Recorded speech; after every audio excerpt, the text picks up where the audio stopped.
سلام دوستان، امروز میخوام یکی از پروژه‌ای که چندین وقت روش داریم کار میکنیم که بتونیم از برق تولید کنیم برای شما توضیح بدیم.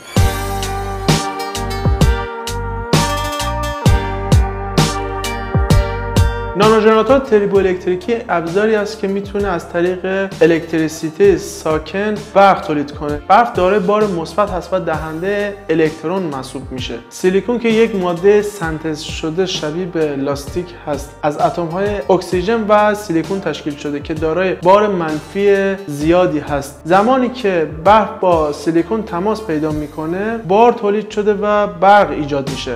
قبل از اینکه ما این نانو رو بیرون بیاریم تو یخچال بوده و یه مقدار برف هم روش ریختیم. میخوام با یه ولتمتر تست بگیریم. 3 خردی ولتاژ میده.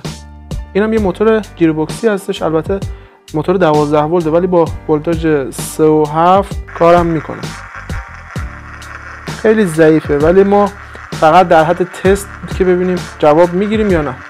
الکتریسیته ساکن از برهمکنش میان یک ماده دهنده الکترون با ماده گیرنده الکترون ایجاد میشه. برق به طور طبیعی باردار هست و از یک ماده دیگری که دارای منفی هست برای تولید الکتریسیته استفاده میشه. در این فرایند بارها را جدا میکنیم و الکتریسیته ایجاد میشه. نانو ژنراتور تربو الکتریکی رو میتونیم با پنل خورشیدی ترکیب کنیم و ابزاری بسازیم که بتونه در شرایط جوی مختلف برق تولید کنه. نانو ژنراتور تربو الکتریکی میتونه در محیط‌های دوردست نصب بشه تا نیاز برق منطقه رو برطرف کنه و بدون اینکه نیاز به باتری باشه کار کنه.